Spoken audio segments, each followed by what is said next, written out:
Good evening, River West, Milwaukee, and possibly the globe. You are tuned into riverwestradio.com, and this show is Compose Yourself with Julie Brandenburg. Every week I have guests and I have panelists, and on the show today we have special guest Kevin Hayden, who's here to talk about his music. Welcome. Hi, thanks for having me. Absolutely. And we have Spencer Powers on our panel, and we have Jacob Mushin.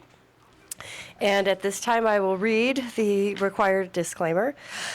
Welcome to River West Radio's Compose Yourself with Julie Brandenburg. My name is Julie Brandenburg, and I'm the producer of the show. The things you will hear over the next 2 hours represent the views of myself, Julie Brandenburg, and my guests, and the people who are calling, and everybody who's talking here on the show. All opinions and quotations in no way represent River West Radio and are the sole responsibility of the producer, guests, and callers. River West Radio is not liable for any legal issues arising from the content of this program, and we also can't use any swears, just to remind everybody. So, that said, we are broadcasting from the film and video store in the heart of beautiful downtown River West. So, well, I've had an exciting week. I had my first rehearsal with a new group of people that I'm playing with tonight, and it went really super well. Great. And that group is my not-so-heavy stuff that will be played by members of the Freddie Lee Band. So it's kind of like a little offshoot. So Jacob's playing bass, and Mike LaPlante is playing drums, and Emily Zimmer is playing guitar, and I'm singing and playing piano. And Emily and I have been doing some things together as a duo. Our voices blend real nice. And so this was a natural kind of progression to add drums and bass to it to kind of fill it out. And so this is also relevant to the show because we're going to make our very first appearance ever at the River West Radio Benefit, which is taking place on Friday, September 28th. And the entire show will go from 8 o'clock all the way till bar close. The bands are going to actually start a little bit later into the evening. So if you're an early kind of go-to-bed person, then you might want to come and see poetry, and some of the other producers from the radio are going to do comedy, or they'll do just a little snippet of what they do on the radio. So that's going to happen earlier in the show. And then after that, I'm going to do the Julie B4, which is the name of the group, but I do it B, and then the number 4, Julie B4. We'll be going on in the music part of the evening. And then the Freddie Lee Band will be playing. And then they're going to have a DJ for the rest of the night after that, so people can dance and party. So it'll be a really fun, awesome night. So I hope everybody's going to be down there at Linneman's. It's going to be fun. So, and speaking of Emily, I've got some announcements to make here. Emily is going to have to retire for a little while from being on the panel because of her work obligations. She's a guitar teacher. And evenings is when stuff happens, so she is going to step aside for a little while, but Denise Burton is going to step in and take her place weekly on the panel, so that's fantastic news. So that's what I got. That's what I got. What do you guys got? What's going on? Let's see. Not much new here. Not much new? Okay. Jacob, anything exciting and new besides what I just said? No, not really. Okay. So, Kevin, when we get to the part of the show that we talk about your music, I'm really excited to hear about whether or not you're going to have any shows. I'm so excited. I guess I really want to ask that now, and then we'll come back to the rest of the stuff later. Any shows coming up? Yeah, we do have a few shows coming up. Mm-hmm. One major that I'll talk about later is we're opening up for Robert Glasper. We're going to host the evening. That's the term we're using. Cool. Host. So it's pretty fun. We're excited about it. He's one of our mentors musically, you know, that we look up to, and he's doing some new things, and he's coming to Milwaukee. We're excited about it. The South Side is bringing him here, and you know. Right. So yeah, we'll talk a little bit about that later. Yeah, we'll get into details with that. Good. Definitely. Good to hear some things going on. Freddie Lee is playing in Chicago tomorrow, but I think our next show after that is the Benefit. Is that correct? That is correct. He's nodding. Shroud of Despondency. Anything coming up for you guys? October 1st, we're playing at Frank's Power Plant with Ahab's Ghost and Bonded by Blood. Awesome. All right, well, let's get to some listening. I've got, I once again have a very eclectic list of songs for us to peruse for the day. All of the music on this show is local, and so if you would like to have your music on the show, you just have to, truejules@yahoo.com. You just have to email me or Facebook me, Julie Brandenburg, and let me know. So the song I'm about to play is by a former student of mine from MATC, and then he took some private voice lessons from me, and then gradually we just remained friends. I haven't talked to him in a while, and I saw that he just got married, Micah Olson. So that is so cool. That caught my eye on Facebook that he just got married. I'm like, holy crap, I haven't talked to him in ages. So I just kind of said, hey, how you doing? And do you mind if I play one of your songs? And he was happy to oblige. So I'm going to play a song, and it's called Jerry Danks. And the song is off of his album Giant Size Life here on riverwestradio.com.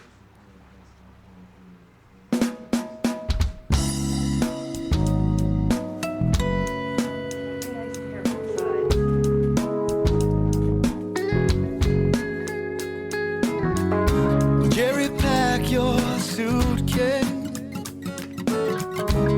You got everything you need. Remember your friends and your family, childhood memory. Don't be afraid to go your own way, 'cause it might lead to a brighter day. Oh, don't be afraid to go your own way,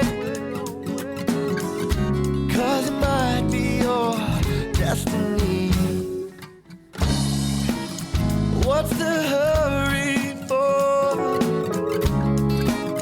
You know there's no need to rush. Tomorrow comes just like the one before. Don't why sit around and worry about where you gonna be tomorrow?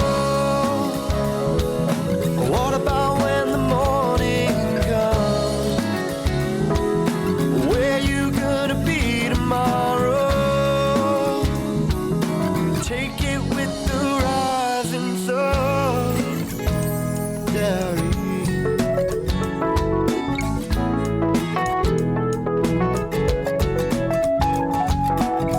Don't sit around and wonder. Don't sit around and say what will become of me. Oh no, no. Why say, oh why should I say? Why say what will become?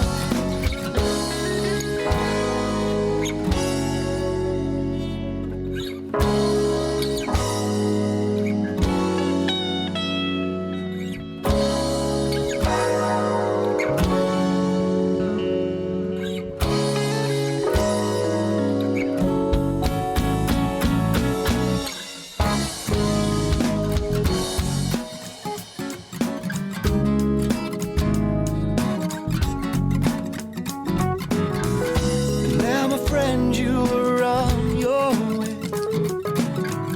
You know it's long driving to the horizon line. Just take now, oh, take your time. Don't sit around and worry about. Tell me where you gonna be tomorrow. What about when the morning comes? Where you gonna be tomorrow? Take it with the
That was from the album Giant Size Life by Micah Olson.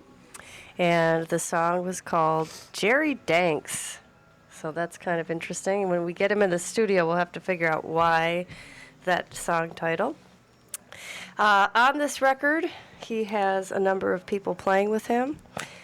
He's got Dave Ritter on bass and Tim Reck on drums.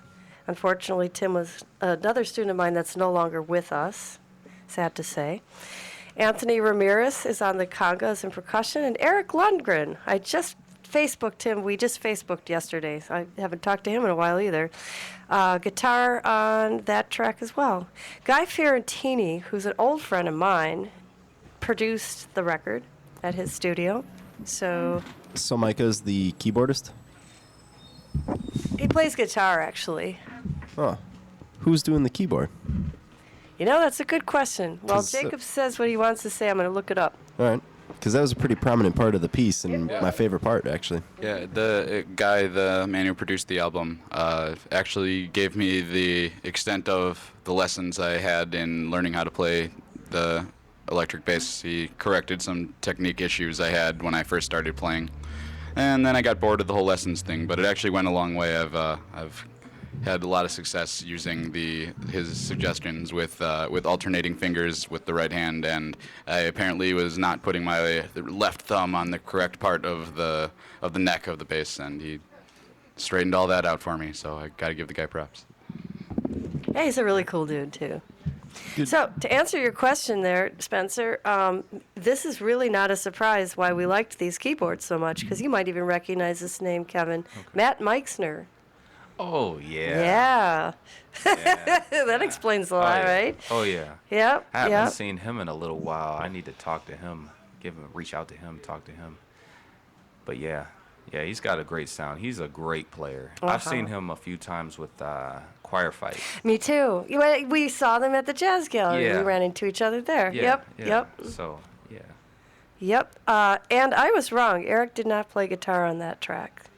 And to answer your question further, Micah does play mostly guitar, but you're right. He wrote and Matt played a very interesting, tasty keyboard part that I think really drove a lot of the song. Yeah, definitely. Yeah, it was a really nice song. The recording, the mix was really nice, too. Mm-hmm. Yeah, I can appreciate a good mix. I get into engineering a little bit myself, so I'm always listening. It was a really nice mix. Really nice. They kept that song pretty dynamic. It's hard to play a 1-4-5 for 4 or 5 minutes straight and keep it interesting, but they broke it down a number of times. They kind of dropped one of the walking chords for a little while and just had a little bit of a jam. Yeah. They kept the funk jazz feel of it, even though it was really just 3 chords the whole song. Yeah. Micah has a really great flair for writing music that is intelligent, but is still real accessible for a lot of people who are not like music snobs like we are. So I can enjoy it and have fun with it, but I'm not bored with it because he does enough things with it that it keeps my interest, because I get easily bored, I'll admit, by, the same 4 chords or this or that, or stuff sounds too much the same, just because, I'll consider myself like a connoisseur. So I need to hear something a little bit outside the box of what I've heard a million times. Otherwise, I start to get a little bored. And yet, he plays music. He always has lots of people at his shows. He plays music that a lot of people can really like. Yeah. But I still like it, too. Yeah. Which it's very important to always connect with your audience and connect with people, because you can get so caught up in what you can do technically to where you'll almost find yourself playing for yourself. You'll forget. Yeah, exactly. If you don't connect with the audience, you're not going to play for anybody. No. You might as well stay in the basement and wow yourself. But or the garage. Or the garage, yeah. But like you said, Julie, just to tickle our ears a little bit, keep us interested as well, and it's a great thing. Well, and I confess that, I do have my one guilty pleasure of the one band that I have that perfectly fits your description of we'd probably just be best just to stay in the basement and play for ourselves, because when we do a show, it's going to be like the last prog band. Whenever I've had a prog band, it's like we would be playing for the other 2 bands on the bill, and they love us. Yeah. Yeah. They think we're just amazing, and we would love their bands, and that would be it. Mutual patting on the back of all band members. But to get, the public doesn't really care for heavy progressive music, and so I have accepted that. And so when we put this band together, we will be playing for the other bands on the bill. But you know what? We're all going to have a good time. So my expectations kind of match. I'm not going to get bitter and say, oh, nobody liked us. This town just doesn't understand me. Yeah. Well, I think one of the arts that we should all exercise is trying to find that medium where you can still play what you like, but still give them what they like. Yeah. And before they know it, they're listening to what you like, and they like you because you play some stuff that they like, and they'll accept the rest. I think you're absolutely right. See, with this Julie B4 band, I do a couple of covers that I would never dream of doing with this other, highfalutin prog band, hoity-toity prog band, because you're right. I mean, people do want to hear some things that they're familiar with, but you're right. It's a gateway then. If they go, oh, that Coheed and Cambria song, I really liked that. Yeah. Or you're playing some Alice in Chains, those are the kinds of covers we'll be doing. Yeah. They will then hear a song that I wrote, and hopefully they'll see something in that song that they like too, even though it's unfamiliar. Right. Yeah, definitely. I know when I first started my band in late 2009, was November 2009, it was a straight fusion band. I grew up on Dave Weckl and Chick Corea, and I was like, that's what I want. That's what I want to play. So I'd play that all the time. And, Chick Corea, Dave Weckl, they're so technical in their abilities. You find yourself playing for musicians. Right. And that's not a bad thing, except for the fact that your audience is usually working. There it is. That's it. So it's like, yeah, we want to hear each other.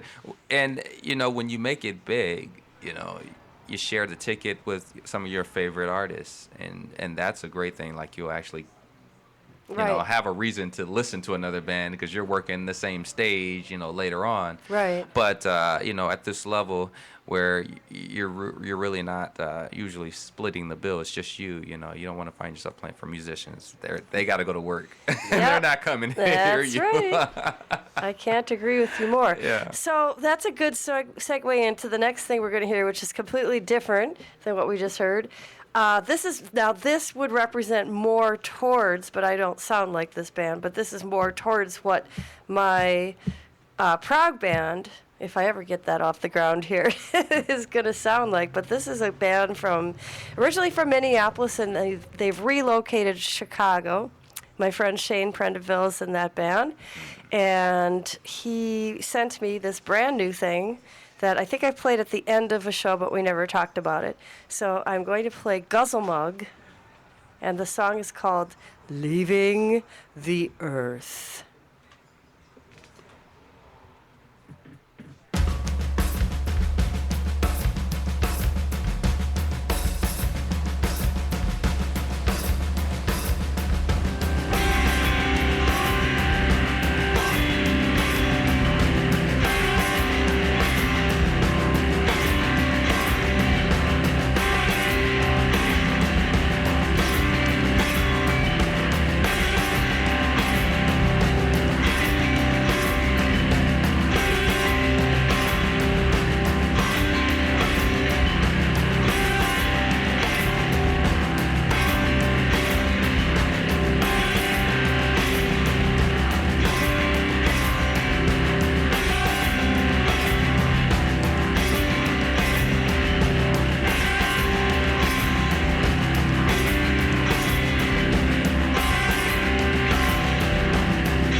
Guzzlemug here on riverwestradio.com. You know, that band is so interesting. What do you That guys think? Absolutely amazing. Just mind blowing. Shane has always been one of my favorite guitarists. He's just incredible talent. Yeah, that whole song was really well composed. I really liked the time signature Mind Warp. It was all over the place. 4, 5, 6, 7, you name it. They did some pretty interesting chords, and I really liked it. Most of it sounded really sludgy, but there was one little like thrash breakdown in the middle, and the very end of it sounded like a doom song. I mean, the textures of it were really well done, and they were pretty dynamic. They switched it up a lot, even though they were using the same basic dissonant chord shapes in every key they were playing in. Yeah, it's total jazz metal sounding to me. Like, Yeah. wow. Oh yeah, it's like Awesome. some Vinny type stuff going on there. Pretty Vinny C. crazy. Yeah, I was hearing like a lot of fusion, like fusion rock almost. Like Yeah, the drumming was absolutely amazing, fusion drumming, that's for sure. And like, yeah, I don't know, the song overall was just like intense, technically, that's for sure. I figured you would dig this drummer. Both of you guys would dig this drummer because I've seen him and he's just completely amazing. Charlie is his name. You know these guys? They're from Minneapolis. Minneapolis. Minneapolis. Okay, yeah. Shane Prendeville. He's kind of got a goatee, kind of like an interesting beard, and he's Yeah. got a handlebar mustache. Yeah, I don't know the drummer. Charlie.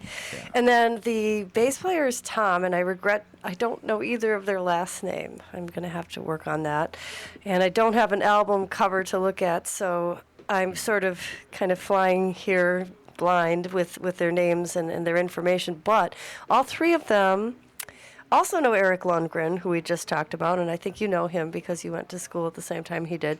So when Eric went to what's the school up there? McNally Smith. He met Charlie and played some jazz with Charlie. And then Charlie introduced Eric to the rest of the band. And they came to the Borg Ward at one point, and I was just completely blown away by them. Just completely blown away. Yeah, I could see how you were. Definitely, their music is very, very. It takes a lot of skill, practice, and best wishes to those guys, and best of luck. And I hope they keep making great music because it's what we need. Yeah. Yeah, definitely.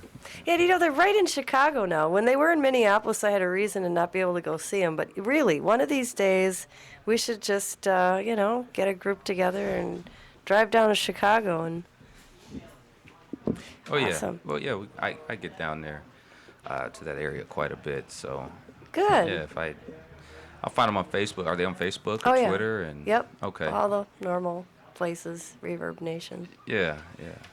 Reverb Nation is starting to take over a bit.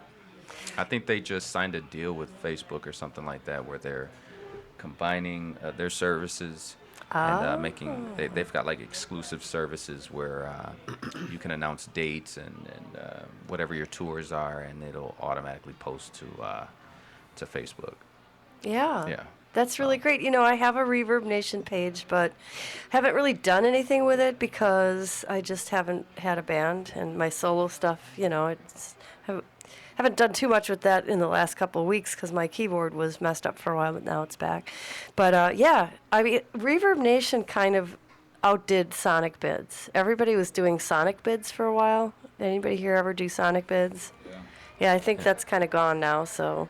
Yeah, I'm not real familiar with Sonic Biz, but And then there's Gig Masters, which my friend Tinker, Michael Tierney from Beatallica and Riley, he does all their booking, and he really likes that one a lot, Gig Masters.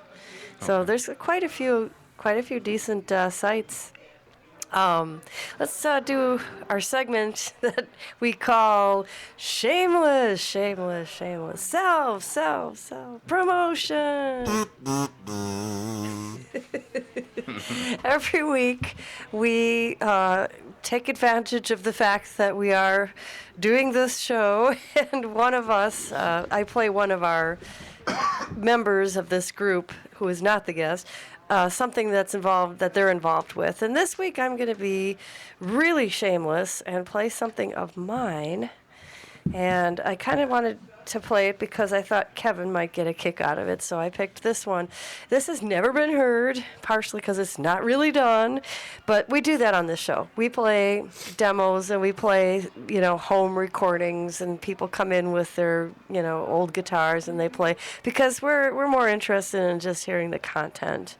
So if it's a demo, we say this is a demo or this isn't done, and then we listen to the merit of the content. Yeah. So this is a song called Night Blessing, and it's really kind of missing a whole middle part because I'm going to compose an electronic soundscape type thing that's going to sit right in the middle of it, which is going to make it really super long, which is almost like a requirement of the prog rock scene that you have like 20-minute songs. You should get John Lidke to play some theremin. Oh, thank you. That's a great idea. So I'm going to play the shorter version of this. This is Night Blessing by Julie Brandenburg.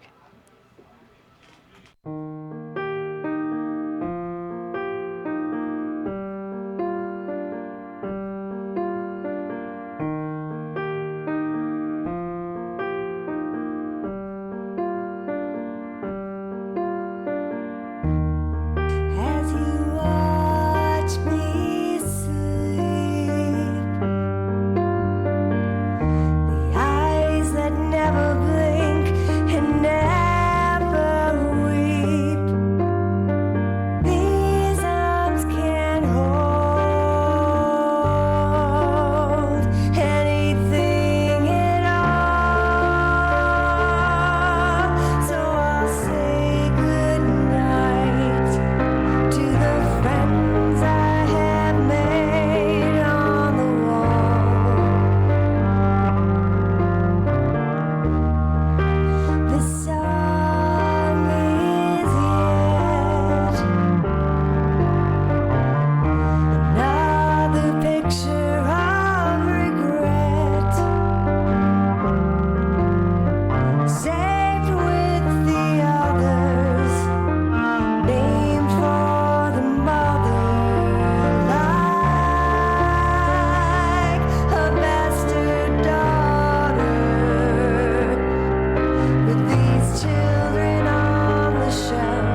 That's Night Blessing by Julie Brandenburg here on riverwestradio.com.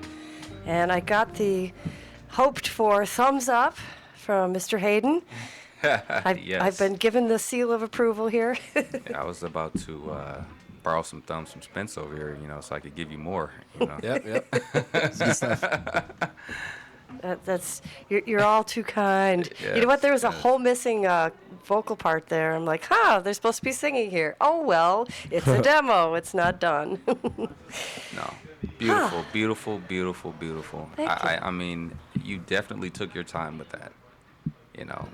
That was not just a bunch of random parts. That everything made sense. Thank it you. Was, all the transitions, all the melodies, running into different harmonies, but it all made sense, and it was beautiful. Thanks a lot. All the breakdowns, Yeah, And definitely. the odd time signatures are not gratuitous. They're there for the flow of the composition. Yes, and you did great. You did absolutely wonderful with that. Well, thank you. And it wasn't overproduced. It's like everything that you heard, you will hear that in a show. Right. It's like no auto-tune, no, Nope. crazy effects going on. It's just like, bam, here you go. It's the real deal. It's the real deal. That's what I'm talking about. That's Chris Newland on guitar. Okay. And his brother Paulie on the drums. Two amazing musicians. Unfortunately, both of them are in school and playing with the Heroes Lie, so neither of them at this time are able to work with me on my projects. But that's how it's kind of been with me too. It's like a lot of people I work with, they do end up being students, not of mine necessarily, but students. And because they're young and they're in school, I like their freshness that they bring to the music, but because they're young, they're in school and they can't always do all of the things that I would like to do, and that's fine. You know what? It's great. I get some people in, I work with them, and then they need to move on, and that's okay. Yeah, definitely. I like the transitions in the song, like the ostinato guitar parts and stuff like that. Every time we play stuff from your prog group, it always reminds me of like Dream Theater, and I love Dream Theater. Everybody loves Dream Ah, Theater. yeah, How can you be everybody a musician does. and not love Dream Theater? Exactly. Well, I want to play one more song before we play our quiz. This song is by a friend of mine, and we're just going to listen to this song and kind of hold a discussion on it because she's coming next week. So I want to sort of save discussion for when she's actually here in the studio, but this is a little teaser. This is a friend of mine. We've been friends longer than either one of us will admit. And she's a beautiful woman. She's really intelligent and a great songwriter. Pardon me. And I'm going to play a song by her. It's kind of new, called Long Gone.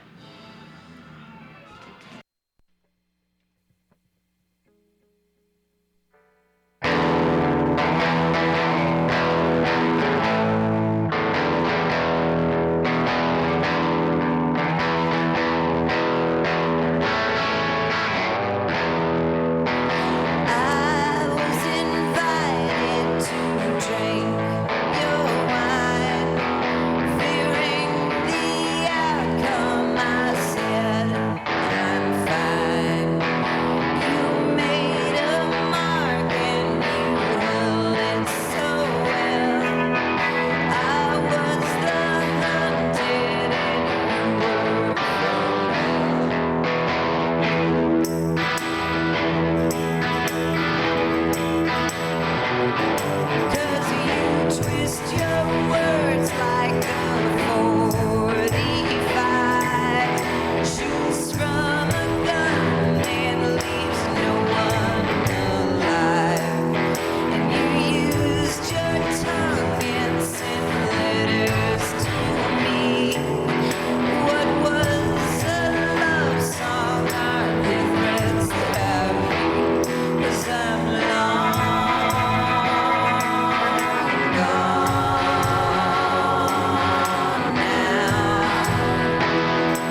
My good friend Liv Miller, you have to check out her music because she writes a lot of really great songs and she has a bunch of diverse, different types of things that she does.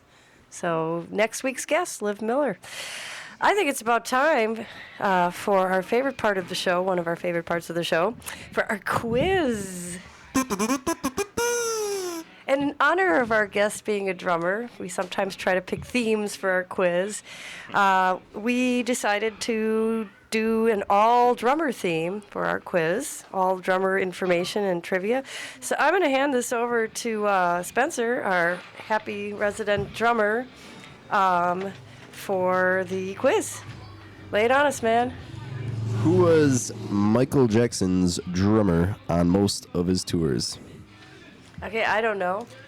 Even Yeah, though I don't know either. I want to take a. Wait a minute. I think I know this one. do you? I think I do. Okay. Oh, got the man. answer here 'cause I actually made this one man. up. You know what? If I get this wrong, well, wait. Okay. How much time do I have then? well, we've got an hour and 10 minutes left in the show, but We're thinking. And Mr. Mushin, who might know the answer as well, is out smoking a cigarette in front of the store, which is fine, but It's gotta so he be. can't help you. There's, You want a hint? there's an L in there. Actually, there isn't. No. No. Well, there was. He's got a nickname, What is it? Sugarfoot. Sugarfoot. Oh yeah, well, Sugarfoot. But see, there were a few different drummers. Oh, what's his name? I'm drawing blank now. There was another. Should we come back to this one? Mosley? Is that? You're close. It's very close. Moffat. Moffat. Jonathan. Yeah, Jonathan Sugarfoot Moffat. Yeah. Uh, Well, he was definitely one of them. I've never heard of him. Did maybe Dennis Chambers ever play for him? No.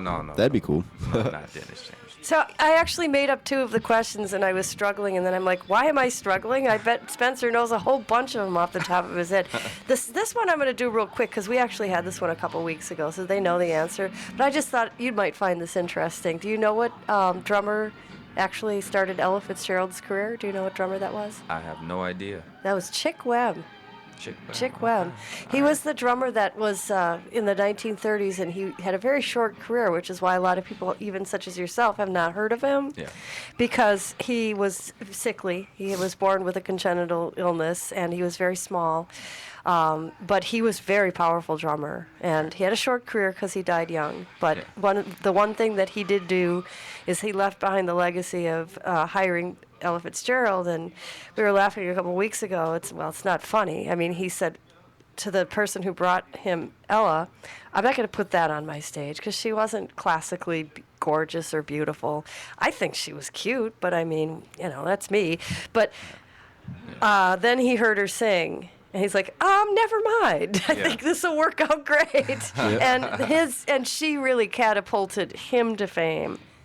Not really the other right, way around, exactly, because yeah. it was her voice that drew attention to his band. Yeah. So it was a mutually good decision. So moving right along. Now, the rest of these questions are Spencer's. I don't know the answers. Name at least 3 of Frank Zappa's drummers out of maybe 10 or so that he had. I think I named one earlier. Vinny Vinny. Caluta. Okay, thank you. Yes. And other than that, I'm lost on that one. I'm lost. Jacob? Terry Bozzio. Terry Yep. Bozzio was Terry one. Bozzio. When Vinny tried out for Frank Zappa, Terry Bozzio was like a real innovator of the double basses. So he had this huge double bass drum kit with 4 mounted toms and like 3 floors on his right and whoever knows how else and stuff. And he actually had these chromatically tuned drums that had electronic sensors on them, and he was like a pretty big innovator of playing with synthesizer toms and stuff like that. But when Vinny tried out for Zappa, he tried out on Terry's huge drum set, and Vinny was used to a really small little jazz fusion kit, so it was a little strange for him. Wow. Yeah. But then another famous drummer of his, Chester Thompson, who went on to fame with Weather Report. playing with Jaco Pastorius That's interesting. and stuff like that. Terry Bozzio was a huge guy. And I don't know, Jacob, do you know any more? I can't think of him offhand, no.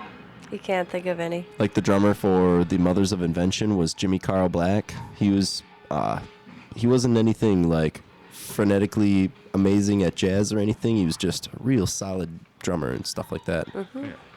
Yeah, that's just a few of them. There's so many more. Chad Wackerman. I don't know, just too many of them to name. I got a good question. What's the reason for so many drummers? I think I might know the answer. Tell me a little bit about Frank Zappa. I think Jacob can help me with because he, not just drummers, he had like everyone changing all the time. He Okay. had backup guitarists, bassists, keyboardists, all that stuff changing always. Part of the change came from the change of record companies. He produced albums on, some of it was independent, some of it was on a couple of different companies. So sometimes he just had to get a different group. Then there was a difference between his solo stuff and the Mothers of Invention. That was their whole own band already, and even the Mothers had a little bit of turnover. And near the end of his career, he completely sought out a whole new band because he had this wall of sound he wanted to do. Started getting 1 to 2 other guitar players other than him. He had a whole background vocal section, a bass player, a keyboard player, a drummer, sometimes also a hand drummer or someone playing some timbales or something. They always had a huge percussion stuff on the side, like Ruth Underwood. Yep, and they got saxophones in some of it. They Jean-Luc had Ponty's. Jean-Luc Ponty playing some Yeah. violin, yeah. Okay. He played violin, saxophone, sang on some of it. Over the years, Ainsley Dunbar and Ray White and Ike Willis all played guitar and bass in different variations of the band. So he had a ton of different people. George Duke Yeah, played keyboard he- for a while, but other Wow. guys did in other generations of his bands too. Okay. And let me tell you why I asked that, because I recently saw an old video, because there aren't any new ones, of Miles Davis. I'd say old video. Yeah, I saw an interview on Miles Davis, and he was talking about the changeover of musicians, because he's just about play with everyone. And I know his reasons were he was always looking for a new sound. Yes. And he was pairing, different musicians, their style, but more importantly, their mindset. Because, as all of us know, everything begins with a thought. It's your mind. It's how your mind works. And that's how you get, if you get collective minds that work well together, then you can produce, different sounds and get a lot of work done, get a lot of productive work done. So that's why I asked for the reason, because a lot of artists have different reasons, and He pushed Yeah, his musicians to the max always. They yeah. were forbidden from doing drugs. we're talking Frank, Frank Zappa, yeah. right? Because not Miles. No. Miles No, was yeah, he Miles liked to was party. Kid. Yeah. He wasn't keeping anybody from doing drugs. No, yeah, he liked to and get that was by. probably a requirement for him There you go. secretly. But no, Well, the other thing was, in both of their cases, they were kind of a finishing school for the musicians of their genre. Everyone who went through Miles Davis's band went on to have their own solo act. Everyone who went through Zappa's band went on to have their own solo act, or they went in to be in another rock band in the 70s or 80s or 90s. And Yeah. and that's I think that's so key. As even in my own band, I'm continue every day pushing them to and I'm always telling them, hey, there's more than just this, and we're headed out there and we're gonna be big, and it's a lifelong journey. yeah, it's a lifelong journey, and this doesn't have to be it. You can actually start your own thing, someday. So I'm always telling them that, pumping them up, because that comes back on you.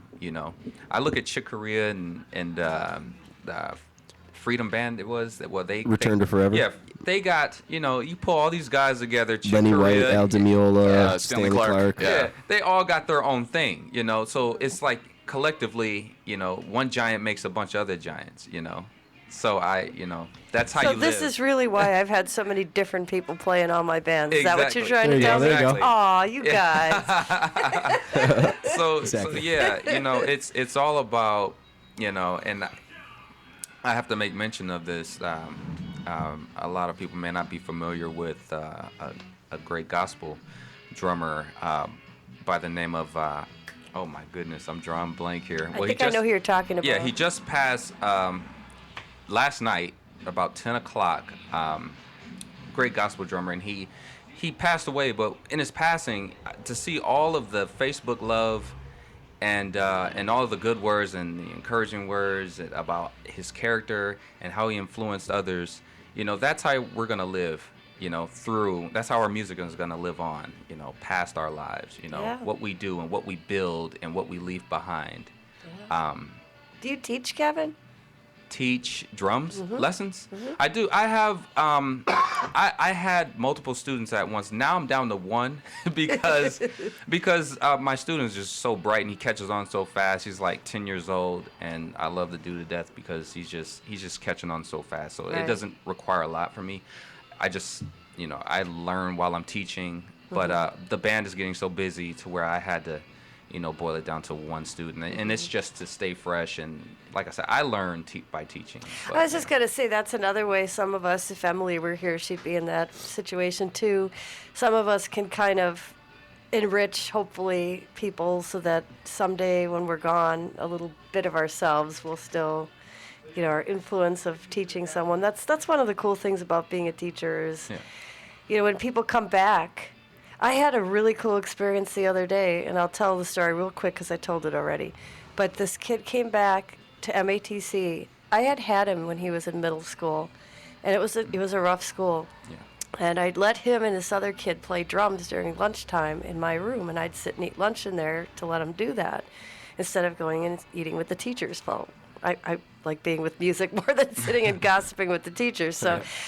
But he told me, my mother wanted to thank you for this. She's been wanting to thank you for this for years because she thinks that interest that you sparked with letting us do this kept me out of trouble. Now I'm in college. Right. I'm like, yes. Right. Probably the highlight of his whole day to go play those drums. Right. That was the highlight. And for some kids, I'll tell you, they pulled music programs out of MPS. But I can tell you, I have had kids that would come to school specifically so they could go to music class, specifically so they could go to piano lessons. They wouldn't even bother to come to school that day.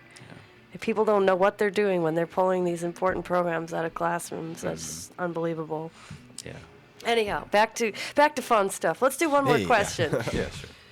Sure. What was the name of Iron Maiden's original drummer that they got famous their first 3 albums with before Nico McBrain, who has been their drummer ever since? I don't know. I'd answer this one, but I'm thirsty. I got to get some water, but I would answer this. I see, No, uh-huh. yeah. So, That's a good one. I'm Yeah. kind of thirsty too. Jacob? I really should know this. I have all 3 of those albums on vinyl, but I can't think of the guy's On name. vinyl? Yeah, I have them all on Ooh, vinyl. hey. I'll bring them to you sometime if you want. Crazy. Their first 2 are my favorite. Yeah. Oh, I really like them too. I can't think of the guy's name though. I'm blanking. Kev, you don't know? I don't know. It's Clive Burr. Yes, correct. Yeah, and he had to stop drumming for them, and it pretty much ended his career altogether. He was in his mid-20s, and he had just recorded Number of the Beast with Iron Maiden, probably their most famous release. And Yeah, probably. and he was developing multiple sclerosis, and he had to quit making music because of that. And I think he passed on in 2002 or so. Okay. But yeah. Yep. That is a sad story indeed. Well, I think it's about time that we start talking about the drummer in the room, one of the other drummers in the room. And if this is okay with you, Kevin, let's start out with a song that we played an excerpt from, I Sure. believe last week, and we'll play the entire thing this time. The panel that we had last time when we played this, they loved it. I mean, it was really, really well received. And you're telling me that it has been well received on the internet as well? Yes, it has. I was surprised to see, how much love that it did get and attention. But like I said, we started recording our rehearsals, and just because we go for blood in rehearsals. I mean, we let it all out, and it's like, it was to a point where we're like, why don't we start, Yeah, recording this get stuff the and moment. putting it out, because Yeah. my thing is, a musician is going to be known for his recorded works. you know, if it's not recorded, if it's not documented, how can we ever, you know, talk Yeah. about you? And I mean, you can talk about what happened, but when you got A recording. yeah, when you have the recording, it's, you know, you can let, you know, people experience what you know. Well, and it's such a great tool also for critiquing, self-critiquing. You know, Yeah. you listen, and you're like, wait a minute, I didn't realize I was doing that one goofy thing I shouldn't be doing. Yes, and that's why we call it the rehearsal files, because it's so raw, you know, and it's Right. like we get a chance to hear ourselves back and improve when we do it live. You know, Mm-hmm. it gets even crazier live because, you know, we've heard it back and we're like, you know, I do that different. So everybody learns and grows from it, but we like to put, you know, the growing process out there, you know, all the mistakes, you know, everything. It's, you know, so people know that, you know, it's hard work, it's rehearsal time that, you know, makes a musician great. Absolutely. So let's listen to Nightmare by Kevin Hayden's group.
Nightmare by the Kevin Hayden Group.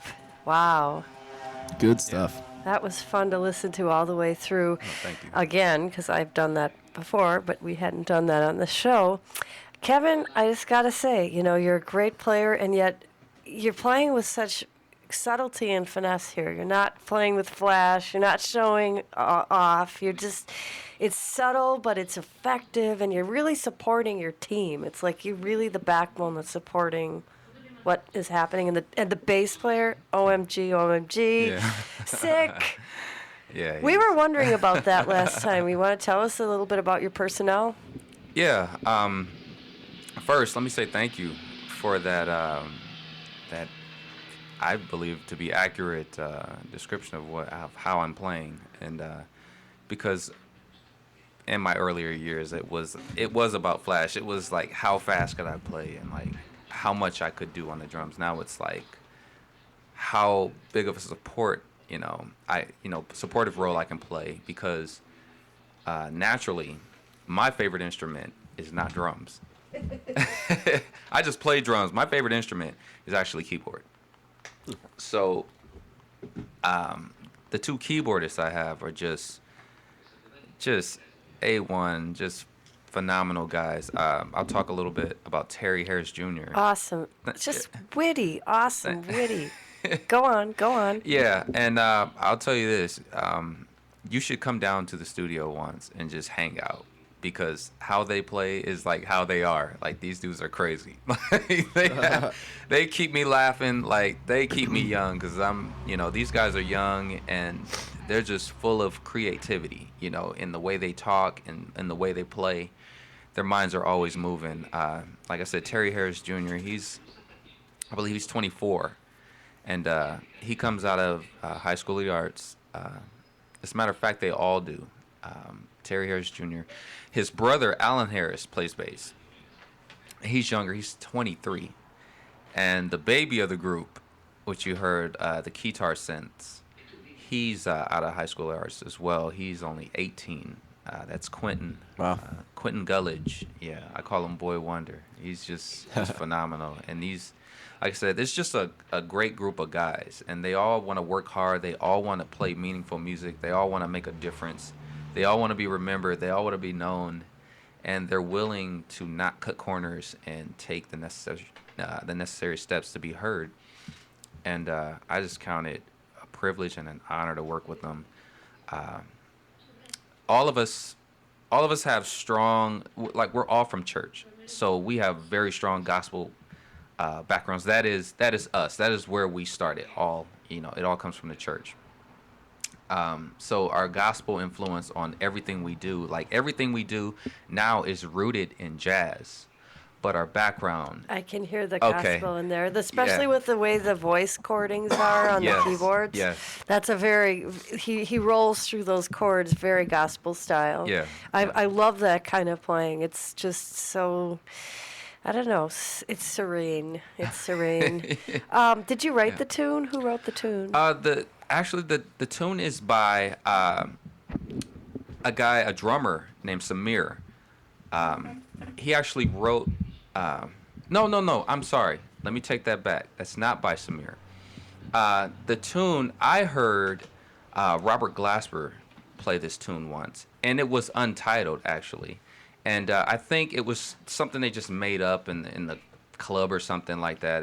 And I heard it like once, and I heard like maybe one other band play it. So it's kind of like your interpretation Yeah, of it's your memory definitely- of it. definitely. So it isn't really necessarily 100% original, but it's not necessarily like you stole it. You're acknowledging where Oh, you're getting it from. Oh yeah, like you can download that. That's a free download. You can get that off of SoundCloud. But what we do is we do a lot of covers on SoundCloud, because it's all free music. So it's just our interpretation of how we hear things.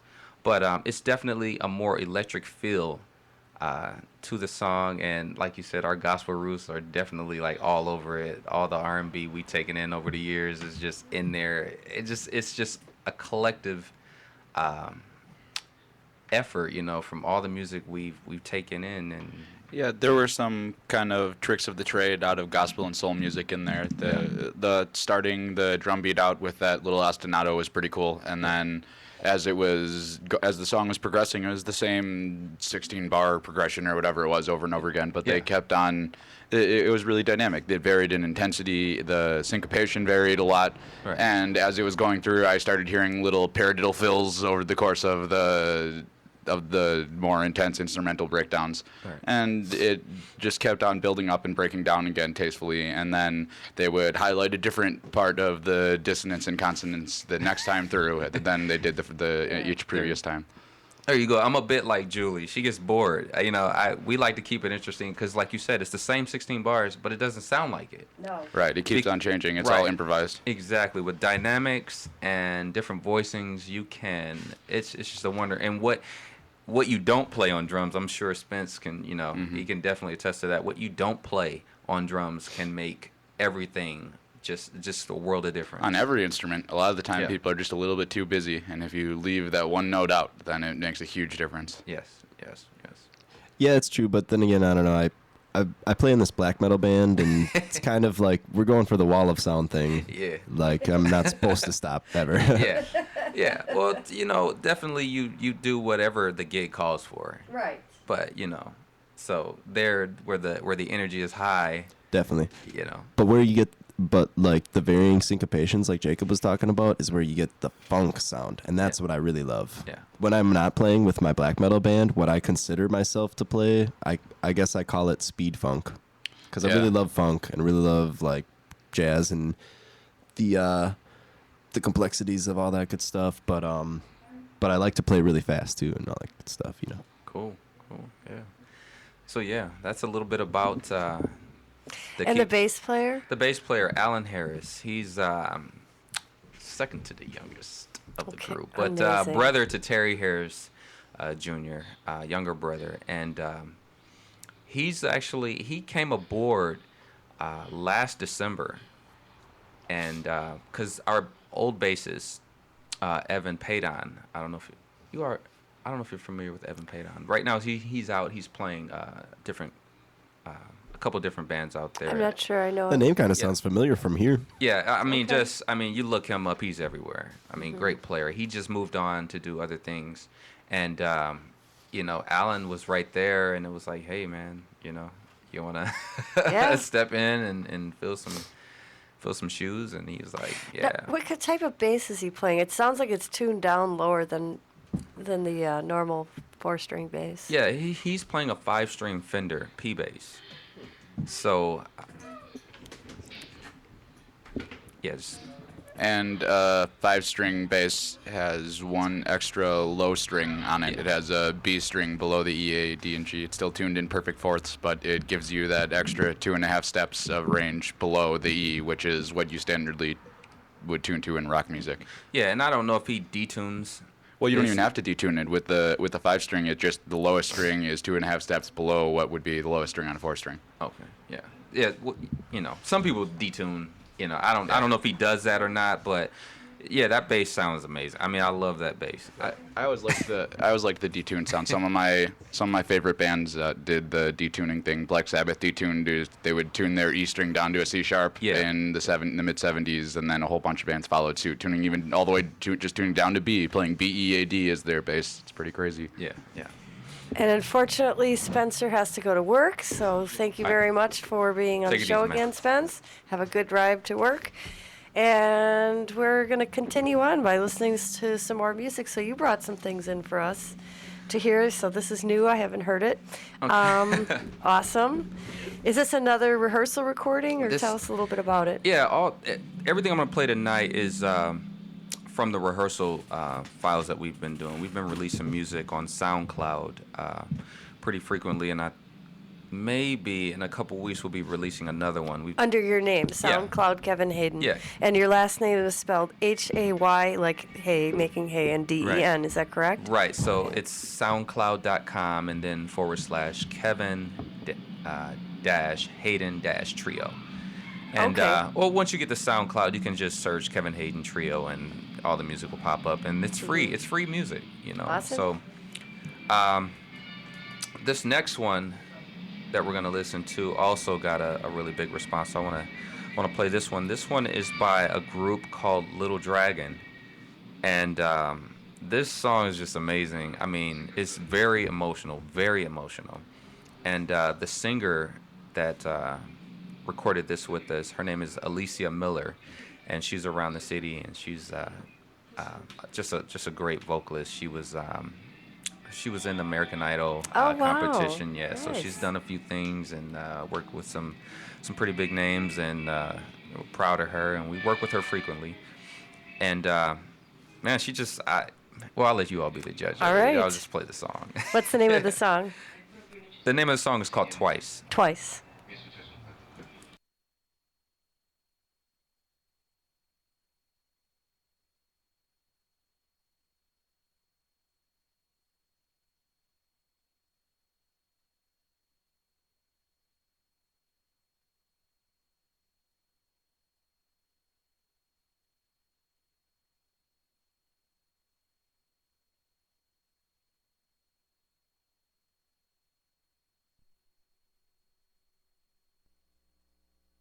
I think we're having some technical difficulties. I'm having difficulty speaking, saying technical difficulties. I think we might have it ironed out now. Go for it, Kevin.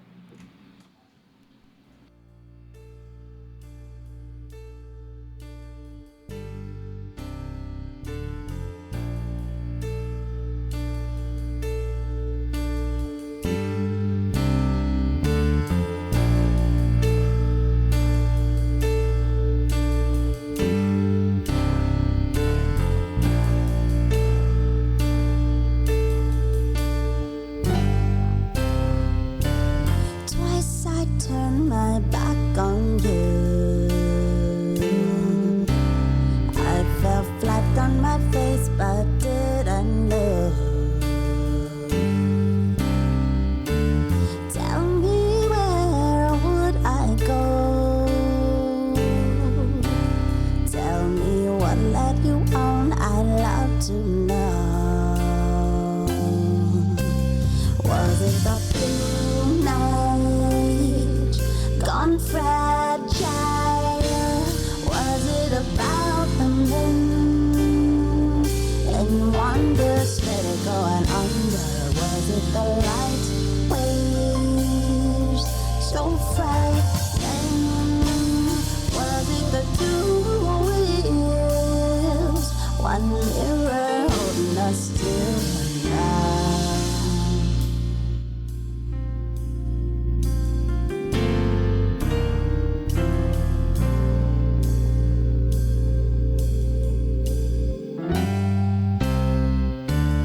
Thought I had an answer once, but your random ways swept me along.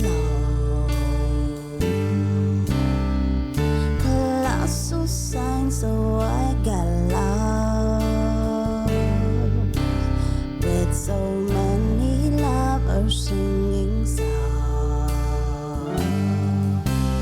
Was it the blue night gone fragile?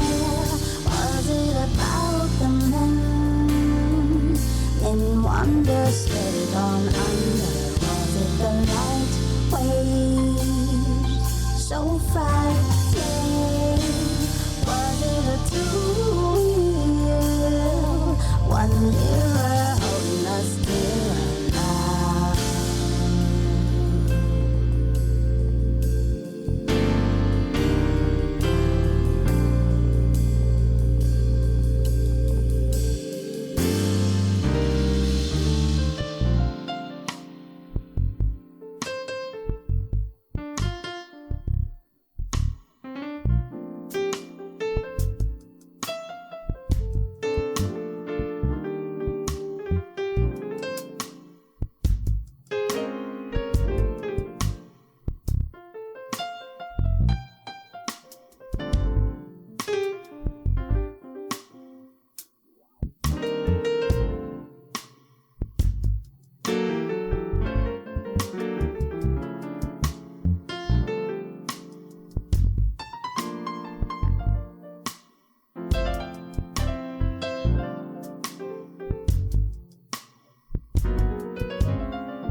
We're listening to the Kevin Hayden Trio here on RiverWestRadio.com. Isn't it a quartet? It's a quartet? Well, it's a trio, and we operate as a trio and a band. So, Okay. So mostly as a trio, bass, drums, piano. But some of these recordings had 2 keyboards. Yeah, so that's what happened Yeah, there. and that's where the band. And then we had this wonderful woman singing on this. I loved her voice. Oh, Yeah, she had a good voice. She had a really good style. You know what I liked about it? Is she sounded like an adult woman. I agree. She sounded like she was trying to sing with some intelligence and wisdom. I get kind of sick of girls, and this almost goes back to the showing off thing and the flash thing, that yes, okay, they can sing a lot of melismas, they can sing a lot of notes. Good, I'm happy for you. But just because you can doesn't mean Doesn't mean you should. doesn't mean you should. Right. One of our favorite quotes, because it doesn't communicate anything to the listener other than, see, look how good I am. But the way she sings, she's communicating a sense of phrasing that seems wise. Does that make sense? Yeah. It's more mature. This type of music is kind of tough to listen to, and you have to be really mature in your playing, and you have to be conservative, and you have to know, oh wait, this is the one place I can step out for a second, then sit back again, because otherwise you are going to be too busy. You're going to take up too much space. And in this particular one, there was at least 4 or 5 different sounds over the course of the song. So. Well, she didn't sound like somebody else. She sounded Yeah, it like was original. an original, she has an original style. This is something I try to help my voice students at MATC to connect with, because copying somebody else is karaoke. That's not being an artist. Being an artist means breathing new ways. Just like you can say a sentence a million different ways Right. to project different meanings. You sing a musical phrase. You can Or you make play a musical the phrase. same song sound like you're angry, or you can sing wistfully, or you can sing it comedically, or you can be flip about it. It's how all the way, the way you And- shape your words and your phrases. And with an instrument, you can decide if it's a stringed instrument, how much vibrato you want, or if you want to mute a string, or if you want to play really aggressive, hit the strings real hard, or slap and pop the bass. Or on a drum kit, you can rim shot instead of hitting the snare, or you can do a little roll. There's all sorts of dynamic embellishments you can do. Sure. Right. But yeah, so I was impressed with her.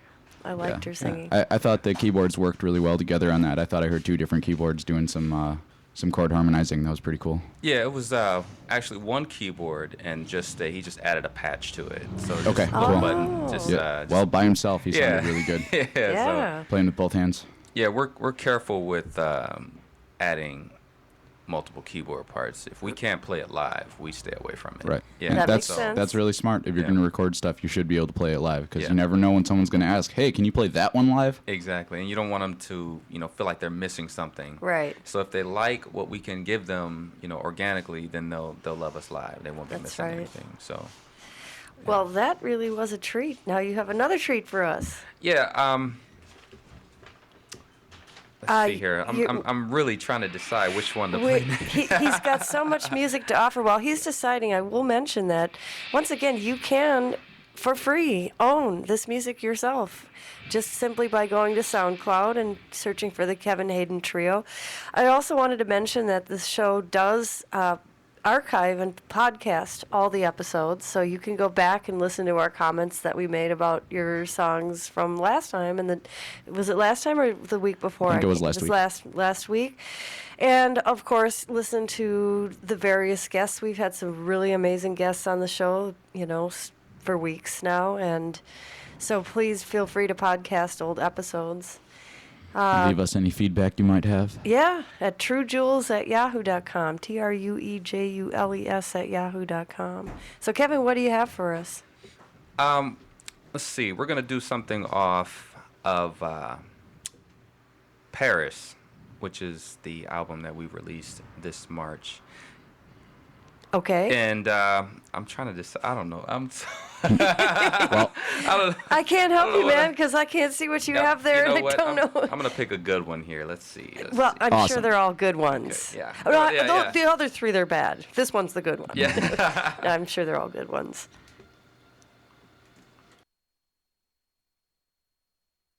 yeah, we've enjoyed all the stuff that you've played so far. Is this one going to be with just you, the bass and the keyboards again, or?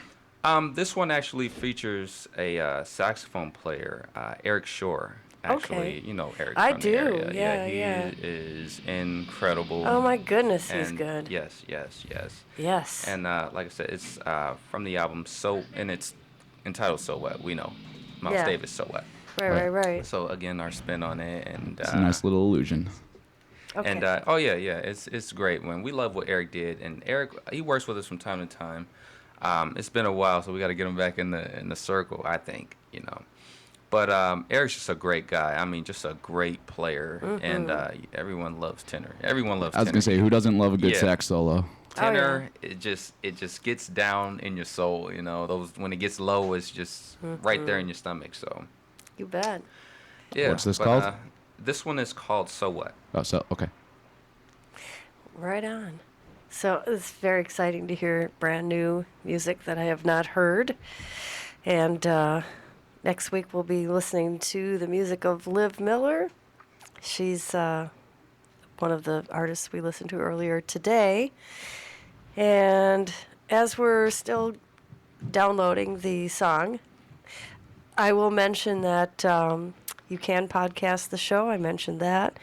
And furthermore, I would like to thank the River West Film and Video Store for hosting this station and for helping us to get our shows on time, to Nick for all of his technical support, which he's grossly underappreciated in terms of financial gains. He's much appreciated in verbal accolades, but not so much in the financial gains, which is why everyone should come to the riverwestradio.com benefit on September 28th, so we can raise some money At Linneman's for, at 8 p.m. for equipment Linneman's. and Who's- yeah. okay. Linneman's is right down the street here Linneman's, on River Locust. West M, yeah, Locust and Wheel.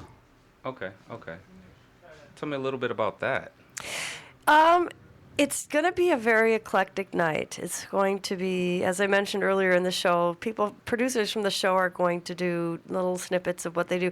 Onion Breath Theater, which is a comedy troupe, and they do impromptu comedy here in the studio, and I don't have the schedule in front of me, but if you go to riverwestradio.com, which if you're listening now you've already done, and look for Onion Breath Theater, they're supposed to be very good. I still haven't had a chance to sit down and listen, because I want to do that when I have a chance to actually really listen. Sounds like fun. Some It silly really sketch comedy. does. It sounds like silly sketch comedy, and I got to talk to them because they were looking for people to be silly, and I'm definitely silly.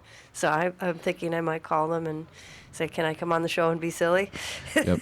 And there's going to be some other people are going to talk about things in the news. They're going to be I think there was someone who's going to do some poetry.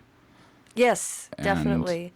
There's going to be everything. There's going to be some rappers. There's going to be some people playing banjos. There's going to be poetry. One guy's going to talk about history. It's going to be a couple of full bands. It'll be the debut of the Julie B4, and the Freddie Lee Band will be playing, and then there'll be a DJ. So and food. All right. How could I not mention the food? I'm a musician, for crying out loud. Free food is it's emblazoned in my, psyche that I must go to an event that has food. You can only be a starving artist for so long before you forget what food is. That's true. Yes, that's true. Yes, this is an interesting month in the world of starving artists, but we'll make it. We will get through this month. Sure. Anybody who's a teacher knows that the month of September can be hellacious, because if you haven't worked for a month, most teachers don't get 3 months off of teaching, as the myths out there might suggest. But we do get several weeks there where we're not working, hence not being paid. And that makes for a very interesting September. Kevin is there. We're here, but we're somewhere else. I'm having some technical difficulties. So we're gonna skip to one we did with Eric called Giant Steps, everyone's favorite. Okie doke. So that's cool. We'll do that. But this one also features our very good friend Neil Davis on guitar. Oh, as well. super. So yeah. Saw him at Center Street Days last week. So he's awesome. Playing with Jamie? He was playing with Jamie, yes. In fact, I should mention Center Street Days was a blast. It was the first ever jazz gallery outdoor stage. And we did the teepee for a while. That was pretty fun. River Yeah. West Radio had their teepee set up in the middle of the street. That was a fun festival. I ran into people I haven't seen in years. I ran into an old bandmate of mine from Liquid Pink, which is way back when I was just brand spanking new young lady. That was one of the bands I was in. Are we good? Yep. We are good. Here it goes.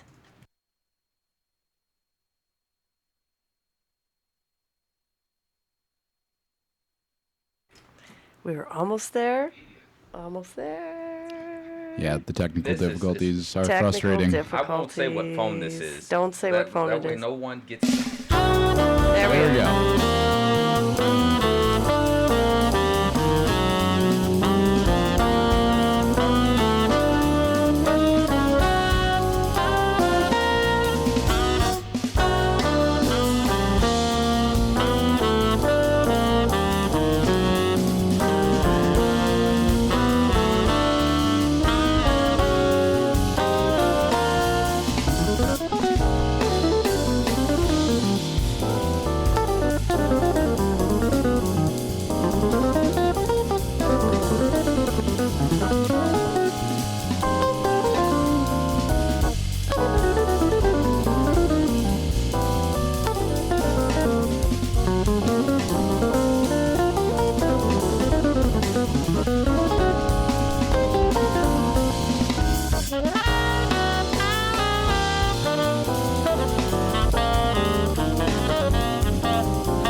This is Kevin Hayden's music, and that one featured Neil Davis and Eric Sure. Shore, Yes. the fabulous saxophone player. Oh, we do have one little quiz here that we like to do. And unfortunately, Spencer had to work and Emily had homework to do, so it's just the three of us. But this quiz every week is called Wealth or Fame, and we're missing our kazoo now. But what it's about is people sometimes misunderstand and think that the artist who made a song famous actually wrote it, and sometimes those things don't go hand in hand. So in this week's quiz, you are to choose the song that the artist who made the song famous actually did write. So one of these was actually written by the person who made it famous. So the choices are Mad World, Gary Jules. Everybody's familiar with that one, right? All around me are familiar faces. And that's all I can sing because of our 8-second rule. And then we have Blue Suede Shoes by Elvis Presley. And I'm not going to do an Elvis impersonation because I don't think I can pull it off. Jacob, you want to try? You just got it. That song I remember. 1 for the money, 2 for the show, etc., etc. Alrighty. House of the Rising Sun by The Animals, which Emily and I played a couple weeks ago. We played that song for a show. And finally, The Man Who Sold the World by David Bowie. So which one of these 4 songs do you think was actually written by the person that made it famous? Here you go, Kevin. Yeah, let me take a look. Well, I don't know the answer to this one. I can eliminate a couple of them here. Okay.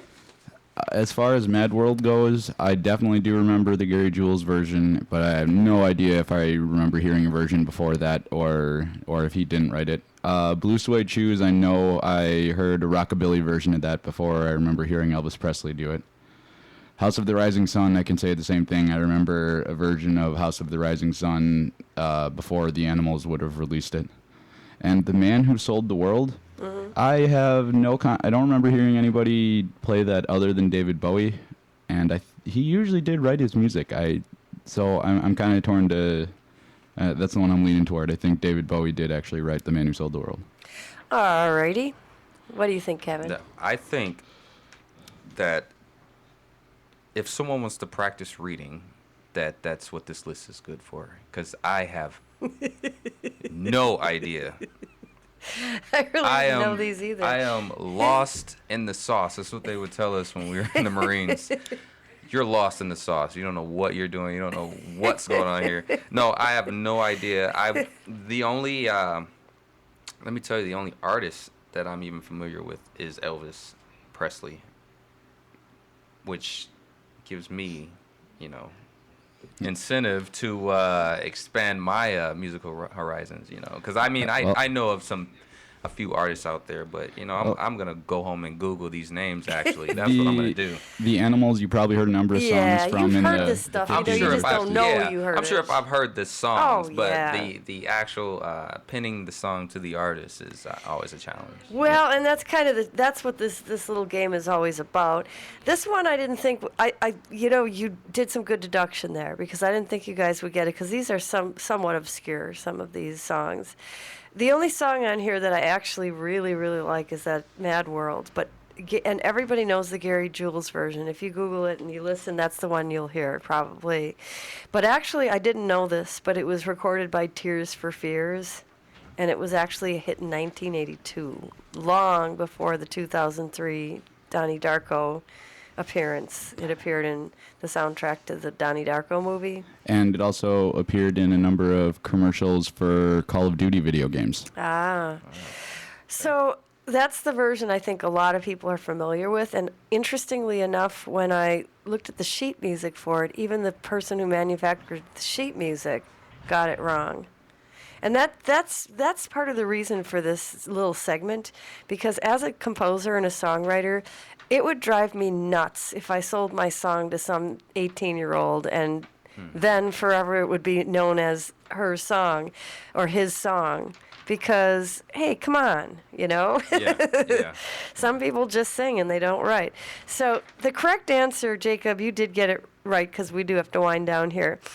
By process of elimination, you were correct. Nirvana actually did a very famous version of that song. So that's when I was researching, I did not know the answers to these. The Man Who Sold the World was actually written by David Bowie, so that was the one correct answer. But the Nirvana version, once again, is the one that everybody thinks of when they think of that song. Now, Blue Suede Shoes, even I'm too old, too young for really getting into Elvis. And Elvis did not write a lot of his songs. Elvis borrowed from a lot of people, made a lot of money, doing a lot of borrowing. I think there's a line in I can't remember on Fear of a Black Planet. There's a line about Elvis Presley stealing music and making Are we money. talking H.P. Lovecraft? No, we're talking the album. Okay. Yeah.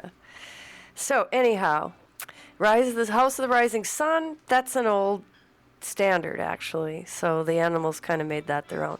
So we're about ready to wrap things up, but I'm going to say my goodbyes and my thank yous. And we're going to wrap things up. Kevin, it was really super awesome to have you in the studio today. Oh, thanks for having me. I had a blast. It was a pleasure meeting everyone, and just thank you for giving me a chance to speak to the world and play, some of my music. Keep sending us stuff. We'll keep playing it and critiquing it. I Make sure appreciate you that. Facebook the link then to River West Radios for those people who had to work or whatever and can podcast this show later. So. Great. Yeah, I'll have to post Awesome. it again later. All right. Well, we're going to go out with a song by Concentric called Anger.